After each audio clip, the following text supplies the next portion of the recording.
इसी साल होने जा रहे विधानसभा और अगले साल के लोकसभा चुनाव के पहले युवाओं को साधने की कोशिश शुरू हो गई है। सरकारी और निजी नौकरियों, स्वरोजगार के चलते केंद्र की मोदी और प्रदेश की शिवराज सरकार युवाओं को अपने पाले में लाने की कोशिश में लगी है। इसी कड़ी में पीएम मोदी ने देश भर के 71,206 नवनियुक्त युवाओं को वर्चुअली नियुक्ति पत्र बांटे। मध्य प्रदेश के भी 241 नवनियुक्त युवाओं को नियुक्ति पत्र दिए गए। इस मौके पर बोलते हुए प्रधानमंत्री ने कहा कि आज सरकारी नौकरियों के फॉर्म में डॉक्यूमेंट्स को सेल्फ अटेस्ट करना भी पर्याप्त होता है। पहले लाइन में लगे रहो, अटेस्ट कराओ, फिर आवेदन डाक से भेजा जाता था। गारंटी भी नहीं होती थी कि आवेदन पहुंचेगा भी या नहीं। आज आवेदन से लेकर नतीजे आने तक की पूरी प्रक्रिया ऑनलाइन हो गई है। ग्रुप सी और ग्रुप डी के पदों पर भर्ती के लिए इंटरव्यू भी खत्म हो गए हैं। इन सारे प्रयासों से भ्रष्टाचार और भाई भतीजावाद खत्म हुआ है। बीते 9 वर्षों में भारत सरकार ने सरकारी भर्ती प्रक्रिया को ज्यादा तेज करने, ज्यादा पारदर्शी और निष्पक्ष बनाने को भी प्राथमिकता दी है। पहले स्टाफ सिलेक्शन बोर्ड आवेदन करना ही बहुत मुश्किल होता था। आज आवेदन करने से लेकर नतीजे आने तक की पूरी प्रक्रिया ऑनलाइन हो गई। इन सारे प्रयासों का सबसे बड़ा फायदा ये हुआ है कि भ्रष्टाचार या भाई भतीजावाद की संभावनाएं खत्म हो गई हैं। देश में 45 जगहों पर रोजगार मेले लगे। मध्य प्रदेश में भोपाल के समन्वय भवन में आयोजित रोजगार मेले में केंद्रीय मंत्री ज्योतिरादित्य सिंधिया और बीजेपी के प्रदेश अध्यक्ष वीडी शर्मा भी शामिल हुए। यहां मध्य प्रदेश के 241 नवनियुक्त युवाओं को नियुक्ति पत्र दिए गए। एक लक्ष्य के साथ निकले थे कि 10 लाख रोजगार के अवसर प्रदान करेंगे। आज 5वीं कड़ी है, जहां 71,000 हमारे नौजवानों को अपनी जीवन की शुरुआत और भारत माता के प्रति योगदान देने के लिए एक अवसर भारत सरकार के द्वारा प्रदान किया जा रहा है। चुनाव देश की सरकार का हो या प्रदेश की सरकार का, बेरोजगारी शुरू से ही बड़ा चुनावी मुद्दा रहा है। बात अकेले मध्य प्रदेश की करें तो यहाँ सरकारी आंकड़ों के अनुसार फिलहाल 39 लाख बेरोजगार हैं। हालांकि सरकार इन्हें नौकरी और स्वरोजगार देने का दावा कर रही है। मेरे बेटों और बेटियों, 1 लाख नौकरियों की अभी भर्ती हो रही है। 1 लाख पदों पे बैकलॉग के सारे पद भर रहे हैं। और चिंता मत करना, ये 1 लाख भर्ती पूरी करने के बाद फिर नई भर्ती चालू कर दूंगा। जून के महीना में एक नई योजना बना रहा हूं, मुख्यमंत्री कौशल कमाई योजना। उसमें अगर तुम काम सीखने जाओगे तो काम भी सीखोगे और काम सीखने के बदले 8,000 रुपया हर महीना दूंगा बेटे बेटियों को। हमने उद्यम क्रांति योजना बनाई। उस योजना के अंतर्गत 1 लाख से लेकर 50 लाख रुपए तक का लोन बैंक देंगे और बैंक को पैसा वापस करने की गारंटी मम्मी पापा नहीं, तुम्हारा मामा शिवराज सिंह चौहान देगा। वहीं विपक्ष और केंद्र सरकार के इन प्रयासों को कागजी करार दे रहा है। विपक्ष रोजगार देने के मामले में केंद्र और राज्य दोनों को नाकाम बता रहा है। चुनावी साल है, इस तरह के झूठे वादे, झूठे दावे, झूठी बातें बीजेपी के लिए बहुत ज़रूरी हो गई हैं। 2 दशक में लोगों को बेरोज़गार कर दिया। अब एक दिखावे के लिए 70,000 लोगों को नियुक्ति पत्र दिया जा रहा है जो बेरोज़गार हैं। कब तक रहेगी इनकी नौकरी, क्या गारंटी है इनकी नौकरी की? तो ये सारी की सारी चीज़ें सिर्फ़ और सिर्फ भ्रमित करने के लिए हैं। तो ये बूंद है समंदर के अंदर और वो भी वक्ती आए तो जनता जवाब देगी। महंगाई और बेरोजगारी सियासत के सदाबहार मुद्दे हैं। लगभग हर चुनाव में इनकी गूंज सुनाई देती है। चुनाव से पहले विपक्ष सबसे अधिक इन्हीं मुद्दों पर मुखर है, तो सरकार इसी दिशा में सबसे अधिक फोकस कर रही है। देखना यह है कि इस पर जनमत का रुख किस तरह का दिखाई पड़ता है। Bureau report, IND 24।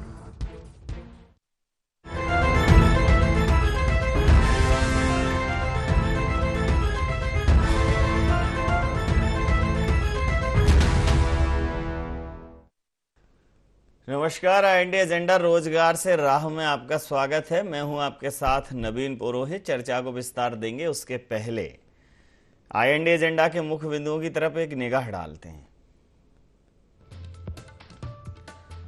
रोजगार से बन पाएगी क्या सत्ता की राह?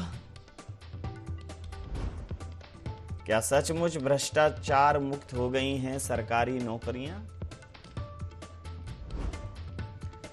बेरोजगारों को कितनी राहत दे पाई सरकारें? 2023 और 2024 में किसका साथ देंगे युवा वोटर्स? नमस्कार। इन्हीं सवालों के साथ चर्चा में आप सबका पुनः स्वागत है।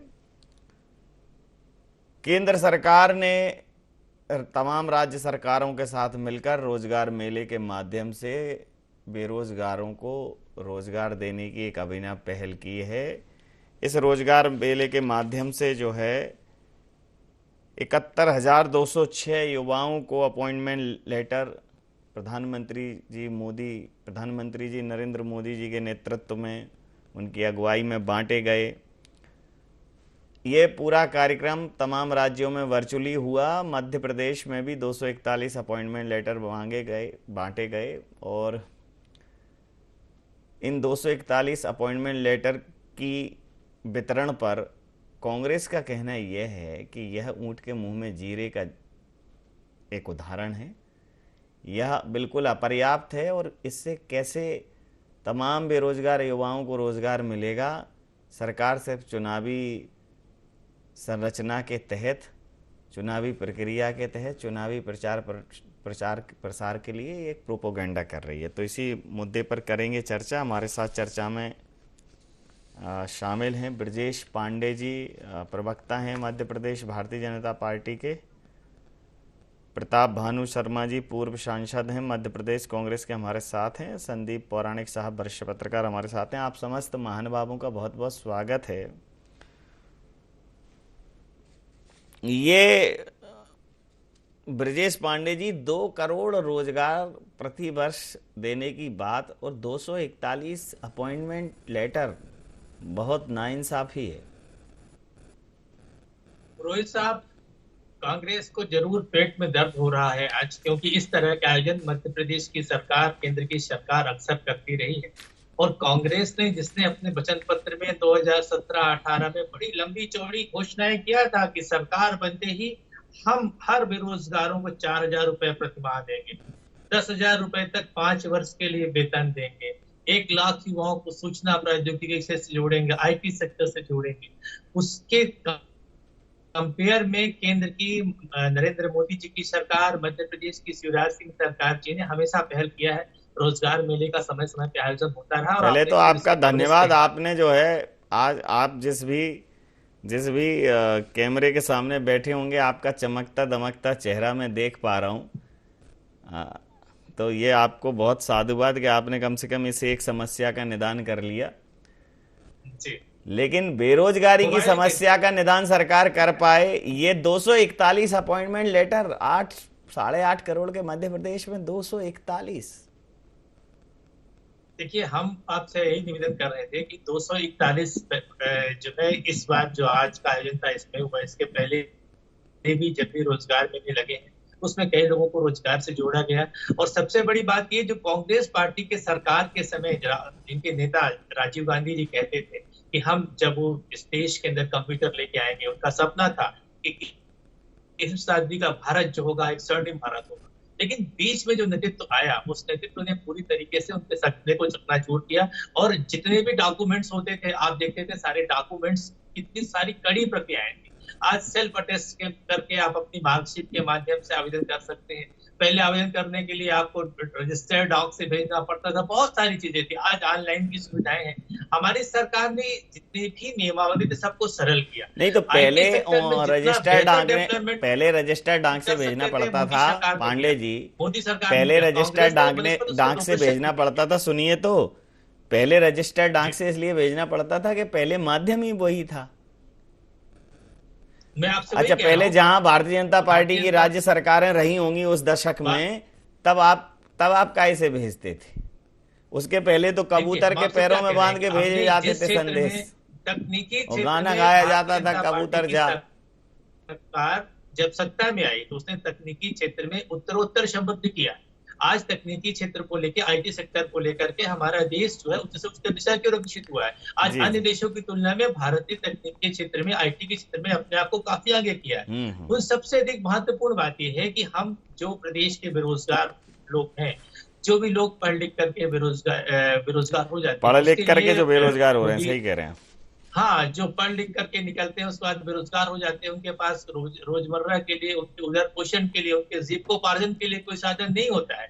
उसके लिए प्रदेश की सरकार ने, केंद्र की सरकार ने समय समय पर इस तरह की रोजगार मेले का आयोजन करती है। आज भी इस दिशा में प्रयास किया। हम आपसे ये नहीं कह रहे हैं कि पूरी तरीके से विकास एक सतत प्रक्रिया होती है, दिन में कोई चीज सॉल्व नहीं कर सकती है, लेकिन निष्ठा से, ईमानदारी से, शिद्दत से भारतीय जनता पार्टी की सरकार ने इस पर कार्य किया। कमलनाथ जी की सरकार तो बड़ी लंबी चौड़े वादे करके आई थी। हम 15 महीने के, 18 महीने सरकार ने बोले हम सत्ता में, प्रतिक्रिया ले लेता हूं प्रताप भानु जी से।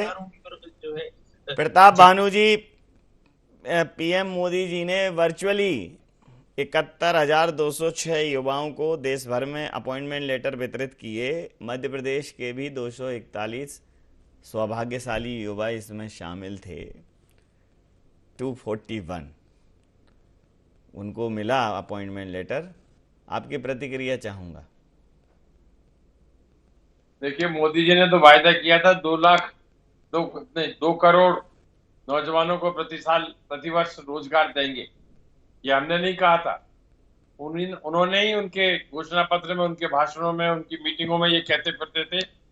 आज 9 साल में 18 करोड़ लोगों को रोजगार दे देना चाहिए था, परंतु देख रहे हैं मध्य प्रदेश में 40 लाख लोग बेरोजगार रजिस्टर्ड हैं।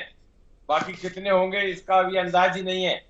और 4-5 लाख तो गवर्नमेंट नौकरियों में जाने के लिए वैकेंसियां होने के बाद भी रोजगार नहीं दिए जा रहे हैं। स्वास्थ्य विभाग में, शिक्षा विभाग में और अन्य पब्लिक सेक्टर्स में ये इनकी कोई दिलचस्पी रोजगार देने में नहीं है। सिर्फ इवेंट मैनेजमेंट में, झूठ बोलने में 500 लाख करोड़। लेकिन वो ये कह रहे हैं कि भाई भतीजावाद और भ्रष्टाचार खत्म किया है। खाते में 15-15 लाख रुपए चले जाएंगे। सर वो ये कह रहे हैं, सर भारतीय जनता पार्टी ये कह रही है कि उन्होंने भाई भतीजावाद और भ्रष्टाचार नौकरियों में से खत्म किया है। भाई भ्रष्टाचार, जब उन्होंने नियुक्ति नहीं दी तो भाई भ्रष्टाचार, भाई भतीजा और भ्रष्टाचार की बात कहां से कर रहे हैं वो? मुझे ये तो बताइए आप जरा। अभी टोटल 9 सालों में मोदी जी के शासन में, भाजपा के शासन में कितनी नियुक्तियां हो गई? और मैं तो ये पहली बार देख रहा हूं मेरी राजनीतिक लाइफ में कि प्रधानमंत्री नियुक्ति पत्र बांट रहा है, केंद्रीय मंत्री नियुक्ति पत्र बांट रहा है। प्रोसीजर को ताक में रखकर इवेंट मैनेजमेंट, सिलेक्शन प्रोसेस को खत्म कर दिया। सिलेक्शन की जो संस्थाएं बनी, यूपीएससी बनी है, पीएससी बनी है, और भी बोर्ड बने हुए हैं, सिलेक्शन बोर्ड बने, रेलवे बोर्ड बने। अरे भ्रष्टाचार तो प्रधानमंत्री की नाक के नीचे हो रहा है। 10 लाख करोड़ का भ्रष्टाचार उनकी नाक के नीचे अडानी कर गए। वो नहीं दिख रहा उनके लिए, भाई भतीजावाद नहीं दिख रहा इनका। आपका अमित शाह का लड़का करोड़ों रुपया कमा रहा है, लड़का है, ये भाई भतीजावाद नहीं दिखेगा। और कितने लोगों की लिस्ट बनी हुई है आप देखिए, तो एक का समाधान कर दें। चलिए प्रतिक्रिया ले लेता हूं। संसद के पटल पर पूछा 10-20 हजार करोड़ रुपया किसका लगा है अडानी के ग्रुप में? आज तक 3 महीने 4 महीने हो गए, कोई जवाब नहीं आया है। दाल में काला नहीं है, पूरी दाल ही काली है। भ्रष्टाचार के आवरण में तो वो काली दाल मध्य प्रदेश की सरकार और मोदी सरकार। ये तो दाल, ये कहते हैं ना, भ्रष्टाचार में डबल इंजन हो गया है। काली ही बनी होगी, वो उड़द वाली होगी ये दाल। आप क्या है कि वो बात अलग है। नहीं, और वो उड़द की दाल यदि ब्रजेश जी को पसंद है तो मैं कुछ नहीं कह सकता, छोटे भाई। एक्चुअली क्या है कि दाल में कुछ काला है। कई बार मुझे ये समझ भी नहीं आया, अरे भाई दाल में कुछ क्या है। कई बार पूरी दाल भी काली हो सकती है, क्योंकि काली दाल का भी एक प्रकार है। और अब तो अरे एक बात सुनिए आप जी। अभी जो आपका CMIE है, CMIE, ये राष्ट्रीय डाटा इकट्ठा करता है अनएम्प्लॉयमेंट का, एम्प्लॉयमेंट का। जी जी। और जो एक ऑटोनोमस संस्था है, ये गैर राजनीतिक संस्था है, और ये इसने अभी दिया है कि पिछले 40 साल में हाईएस्ट अनएम्प्लॉयमेंट 8-8.5% भारतवर्ष में हो गया, जो आज तक कभी नहीं हुआ था। ये क्या है? ये आंकड़ा झूठा है क्या? चलिए, 40 लाख लोग मध्य प्रदेश में बेरोजगार रजिस्टर्ड हैं। मैं प्रतिक्रिया ये तो ले लेता सरकारी हूं। आंकड़ा है। संदीप आप जी, दे रहे 271 लोगों को रोजगार। अरे ये तो 241 तो सोचना चाहिए। 241 सर, 241 कह दिया, ऊंट के मुंह में जीरा। 241 सर, 241। मैं जरा प्रतिक्रिया ले लेता हूं। संदीप पौराणिक साहब, 241 मध्य प्रदेश के अति सौभाग्यशाली युवाओं को माननीय प्रधानमंत्री के हाथों नियुक्ति पत्र लेने का सौभाग्य प्राप्त हुआ। इस अद्भुत और अप्रतिम दृश्य का पूरा देश जो है मूक साक्षी बना। बस इतना ही रह गया है कि आकाश से पुष्प वर्षा नहीं हुई, सो आज पानी बरस गया, ओले गिरे, वातावरण जो गर्म था वो ठंडक हो गई। लेकिन ऐसे 271 के अलावा करीब करीब ऐसे 2,71,000 और इससे ज़्यादा की संख्या में बिल्कुल ट्रेंड, प्रशिक्षित, दक्ष, पढ़े लिखे युवा ओवर एज होने की कगार पर बैठे हैं। थोड़ा उधर भी गरज चमक के साथ संभावनाओं के छींटे पड़ जाएं तो आनंद हो जाए। क्या कहेंगे?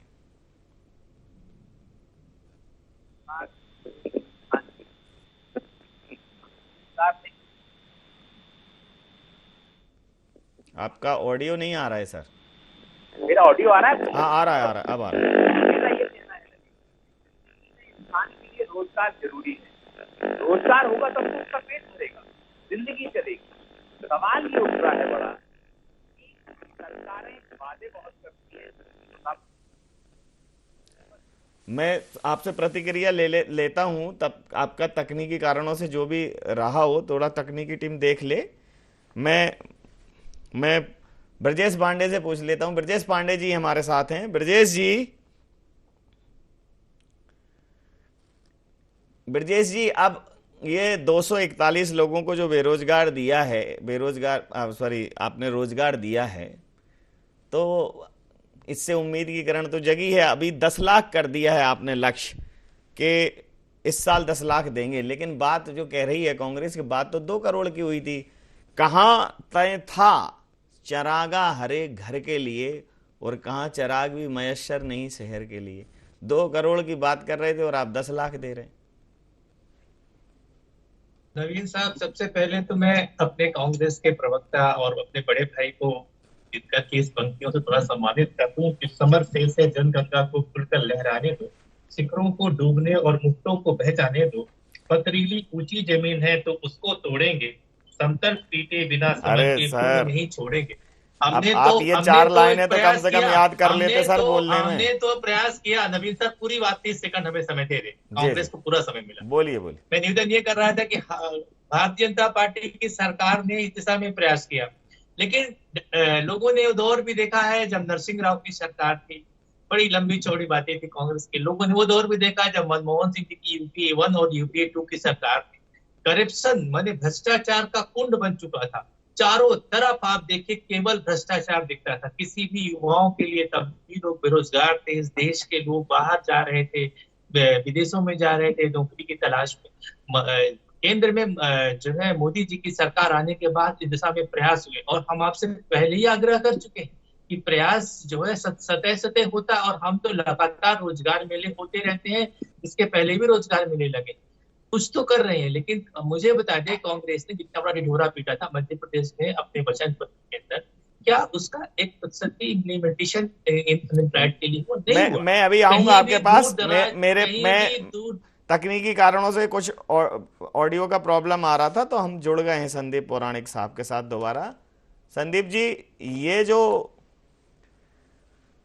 माननीय प्रधानमंत्री जी के कर कमलों से 271 अति सौभाग्यशाली युवाओं को जो ये रोजगार का पुरस्कार प्राप्त हुआ है, उससे समूची प्रकृति आनंदित हुई, और वर्तमान में जो टेम्परेचर 43 डिग्री था, पूरे प्रदेश में गरज चमक के साथ छींटे पड़े और प्रकृति आह्लादित हो गई। कहीं कहीं ओले भी पड़े और टेम्परेचर एकदम गिरकर नीचे आ गया। ऐसे ही रोजगार का टेम्परेचर बढ़े और बेरोजगारी का जो मीटर है, पारा है, वो नीचे आए, उसके लिए सरकारों को ज़्यादा प्रयास करने होंगे। 10 लाख की बात कर रही है कांग्रेस, कह रही है 2 करोड़ रोजगार प्रति वर्ष बोला था। नवीन जी, ये बात बिल्कुल सही है कि रोजगार युवाओं की जरूरत है, या हम ये कहें कि इंसान कोई भी हो उसके लिए रोजगार बहुत जरूरी है। रोजगार होगा तब तो उसकी जिंदगी सुगम और सरल हो जाएगी। लेकिन प्रताप भानु जी की एक बात से मैं सहमत हूं कि बीजेपी के काल में, या जब 2014 में 2 करोड़ लोगों को रोजगार प्रतिवर्ष देने की बात हुई थी, अब बात इस पे आ गई कि मुद्रा से हमने लोन दिया, दूसरे काम के लिए लोगों को लगाया। आपने रोजगार, देखिए स्वरोजगार अलग चीज होती है और रोजगार अलग चीज होती है। नवीन जी, सवाल यह है कि राजनीतिक दल जो वादे करते हैं, जनता को ये लगता है कि ये वादे पूरे होने चाहिए, लेकिन वादे पूरे होते नहीं दिख रहे हैं। देश में, मैं मध्य प्रदेश अकेले की बात नहीं कर रहा हूं, पूरे देश में रोजगार को लेकर स्थिति बड़ी खराब है। और आप देखिए कि जिस राज्य की आबादी 8 करोड़ के आसपास है, वहां सिर्फ 241 लोगों को रोजगार मिला। क्या ये उपहास उड़ाया गया है बेरोजगारों का? अभी बस अब मैं फिर से आऊंगा आपके पास। ब्रजेश पांडे जी, क्या ये उपहास है? नहीं साहब, उपहास ये तो नहीं है पौराणिक साहब जी, लेकिन ये भी आप जरा इस चीज की भी वानगी देखिए कि लोगों ने वो दौर भी देखा कि जब जैकलिन फर्नांडिस के साथ जो है मध्य प्रदेश के तत्कालीन मुख्यमंत्री जी गलवाइयां करते थे, कितनी सारी इन्वेस्टर मीट्स की गई, लोगों को बुलाया गया कि हम यहाँ पर लोगों को रोजगार देंगे। मैं आपसे वही आग्रह कर रहा हूँ, क्योंकि नवीन साहब इस विषय के विशेषज्ञ हैं, वो बता दे, खुद इसके पास आंकड़े होंगे, क्या मध्य प्रदेश के बेरोजगारों को 10% अरे हम किसी चीज के विशेषज्ञ नहीं है, आप ये कह दोगे, आप ये कह दोगे और हम स्क्रीन पे मान लेंगे, हम नहीं है किसी के विशेषज्ञ। हम तो ये जो पत्रकारिता कर रहे हैं हम उसके भी विशेषज्ञ नहीं है। पत्रकारिता के विशेषज्ञ बैठे हैं संदीप पौराणिक साहब, और राजनीति के विशेषज्ञ बैठे हैं प्रताप भानु शर्मा जी और आप। चाहिए कितनी भी बड़ी बातें कर की बात का जवाब दूंगा। जी जी दीजिए ना, दीजिए सर, का जवाब दूंगा, दीजिए सर, लगे हाथ, समय कम है, दीजिए जवाब जी। नहीं, मैं जवाब ये देना चाहता हूँ, जितनी ये वकालत कर रहे हैं राज्य सरकार की, बिल्कुल इवेंट मैनेजमेंट के अलावा, झूठ बोलने के अलावा मध्य प्रदेश शिवराज सरकार ने कुछ नहीं किया। एक आंकड़ा हमारे विधानसभा के पटल पे आया था, पुराने 10 साल में 3.5 लाख करोड़ का इन्वेस्टमेंट हुआ, घोषणा करी और ये क्लेम करते रहे, परंतु वास्तव में इन्वेस्टमेंट मध्य प्रदेश में 8,000 करोड़ का आया और रोजगार मिला 23,500 लोगों को, 24,000 लोगों को। इन्हें शर्म आना चाहिए, 10 साल में 24,000 लोगों को ये सरकार रोजगार दे पाई। ये सरकार रोजगार देने में अंतिम प्रतिक्रिया के साथ चर्चा समाप्त करूंगा। संदीप सर, रोजगार, अंतिम प्रतिक्रिया के साथ चर्चा समाप्त, अंतिम प्रतिक्रिया के साथ चर्चा समाप्त करूंगा। अंतिम प्रतिक्रिया के साथ, अंतिम प्रतिक्रिया के साथ चर्चा समाप्त करूंगा। सुनिए सर, जी जी सर, अब आपकी बात को ही, आपकी ही बात को मैं रख रहा हूँ सामने, आपकी बात को ही सामने रख रहा हूँ। जैसे करना जी जी सरकार हट गई, वैसे मध्य प्रदेश में हट जाएगी। सुनिए सर, सब रोजगार की श्रेणी में जी जी ब्रजेश जी, सब आता है, सब आता है, सब आता है। एक पटल पर दिया हुआ फिगर बता रहा हूँ ब्रजेश जी। आप जो तर्क दे रहे हैं वो तर्क दावा नहीं है, आप दलील दीजिए। 8,000 अरे अब दलील वकील और अपील का समय खत्म है, और रोजगार मिला है 24,000 लोगों को। दलील वकील और अपील का समय खत्म है। सुनिए तो, सुनिए की वकालत मत करिए। सरकार ही तो अब आप दोनों लोग जरा बीच में जाके झूठे मत बोलिए। दोनों लोग आप मौन धारण करिए प्लीज। झूठों की वकालत मत करिए। आपने मध्य प्रदेश के 10% लोगों की बेरोजगारी दूर नहीं किया। मेरी बात तो सुनिए, मेरी बात सुनिए, मेरी बात सुनिए। अंतिम प्रतिक्रिया के साथ चर्चा समाप्त करूंगा। जैसा कि प्रताप भानु शर्मा जी ने कहा, रोजगार, शिक्षा, स्वास्थ्य, सुरक्षा, ये बुनियादी जरूरतें हैं आम आदमी की समृद्धि के लिए, किसी समाज की समृद्धि के लिए, उन्नति के लिए। और निश्चित रूप से सरकार को, मुझे ऐसा लगता है संदीप सर, कि इस मामले पर सरकार को एक श्वेत पत्र लाना चाहिए। विपक्ष को भी मांग करनी चाहिए कि भाई ये सिलसिलेवार आपने इतने स्वरोजगार आपने पैदा किए, इससे इतने रोजगार उत्पन्न हुए, इतने लोगों को आत्मनिर्भर बनाया और इतने लोगों को सरकार ने नौकरियां दी। अगर आपने वाकई काम किया है तो उसको प्रमाणित करो। और जैसा कि प्रताप भानु जी ने कहा है कि अगर ये जो सर्टिफिकेट नरेंद्र मोदी जी प्रधानमंत्री स्वयं बांट रहे हैं और 10 लाख की बात कर रहे हैं, तो कांग्रेस अगर इसको इवेंट कह के प्रचारित करेगी तो भारतीय जनता पार्टी के पास शायद ही इसका कोई जवाब होगा, क्योंकि देश के इतिहास में ये पहला ही घटनाक्रम होगा कि रोजगार जो अपॉइंटमेंट लेटर है वो प्रधानमंत्री जी द्वारा मिले। मतलब ऐसे ये तो सब बहुत ही बड़े विषय हो जाते हैं, क्या कहें? देखिए नवीन जी, बहुत ऐसा तो देखा नहीं कभी कि अपॉइंटमेंट लेटर बाई पोस्ट आते थे हम लोगों के यहाँ, जो हम लोगों के दौर में। लेकिन अब सवाल ये है कि हमने क्या किया, ये जनता को बताने की कोशिश होती है सरकारों द्वारा। आपकी नैतिक जिम्मेदारी सरकार होती किस लिए है? सरकार मूलभूत सुविधाएं जिसमें रोजगार भी शामिल है देने का की जिम्मेदारी सरकार की है।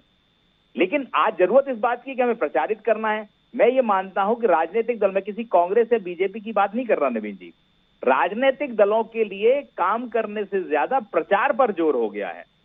भाई आप देखिए ना कि जिसकी भी सरकार रहती है वो इवेंट करती है, बड़े बड़े आयोजन करती है, बेरोजगार मेले लगाती है। सवाल ये है कि उनका उद्देश्य क्या वाकई में ईमानदारी से वो रोजगार देना चाहते हैं? ये बड़ा सवाल है, चाहे कांग्रेस हो चाहे बीजेपी। इस पर मंथन की जरूरत है। जैसी बात आपने कही श्वेत पत्र की, वाकई में कांग्रेस की नैतिक जिम्मेदारी है कि वो कम से कम मांग तो करे कि वो श्वेत पत्र जारी करे, वो बताए कितने सालों में हुआ क्या प्रदेश में। बिल्कुल ठीक कहा आपने। समय सीमा के चलते मैं ये चर्चा यहाँ समाप्त करूंगा। आप समस्त महानुभावों का बहुत बहुत धन्यवाद, बहुत बहुत आभार। तो रोजगार से राहें खुलेंगी, लेकिन अभी राहें बड़ी सीमित हैं। ये राहें क्या मंजिल पर पहुंचेंगी, क्योंकि बहुत से हाथ खाली हैं जिनको काम चाहिए। बहुत से सक्षम, सुशिक्षित, सुप्रशिक्षित युवा रोजगार की तलाश में हैं। अगर सरकार ने आत्मनिर्भरता के कार्यक्रम चलाए हैं और लोग आत्मनिर्भर हुए हैं, सरकार को वो आंकड़े भी पटल पर रखने चाहिए। सरकार के माध्यम से कुछ लोगों ने स्वरोजगार स्थापित किया है, सरकार को वो आंकड़े भी पटल पर रखना चाहिए। और अगर सरकार ने सरकारी नौकरियां, कितनी नौकरियां निकाली हैं, कितने लोगों को भर्ती किया है, वो आंकड़े भी पटल पर रखना चाहिए। और कितने लोग बेरोजगार हैं, वो आंकड़े भी पटल पर रखना चाहिए। लेकिन निश्चित रूप से रोजगार एक बड़ी आवश्यकता भी है और सरकारों के लिए चुनौती भी है। समय रहते नहीं निपटा गया तो ये समस्या भी बनेगी। IND एजेंडा में इतना ही। आप बने रहिए IND 24 के साथ और देखते रहिए IND 24। नमस्कार।